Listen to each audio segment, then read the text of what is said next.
Well, of course, the geopolitical tensions in the region and the war in Gaza has immediate implications on the Suez Canal zone. And I think the estimates are that our revenues are down close to 50%, which is quite hefty on the balance of payments.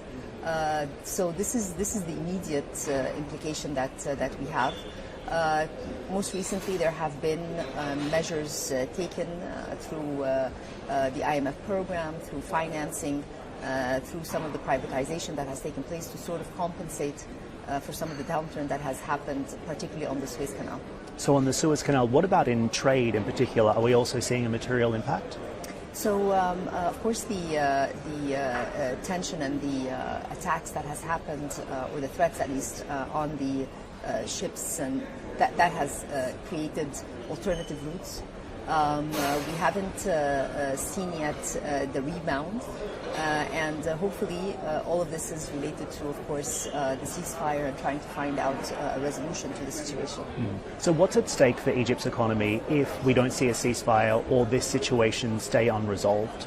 I mean, a few things for any country in this region.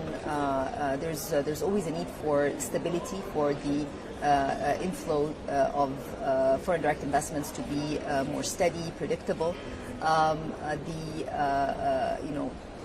If the threats affecting the Suez Canal continue, that's also going to be stress on the balance of payments, and this is a fact. But then the government always looks for policies to compensate for that downturn, and this is what has been happening over the past few months.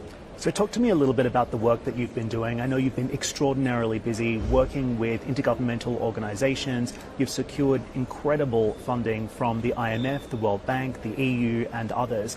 I think the question for market investors right now and observers of the Egyptian economy is it going to be enough to avert a full-blown crisis? So a few points which are pretty obvious, but let's go through them anyways. Macroeconomic stability is a prerequisite and a necessary condition to be able to attract private investment. However, it's not a sufficient condition, and therefore the conditions that come after that include structural reforms. But without attaining macroeconomic stability, both on the monetary side and the fiscal side, it would be very, very difficult to convince the longer-term investors to come in.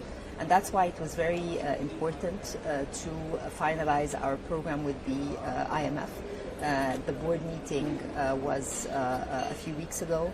And in preparation for that, there were many important macroeconomic policies that were undertaken to restore that stability, both on the foreign exchange side as well as on the fiscal side. Also, the document related to the IMF program and concluding the two reviews was published yesterday.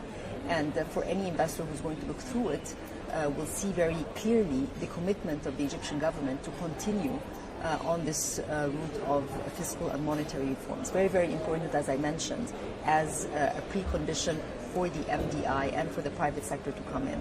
Comes the second stage, which is the structural reforms.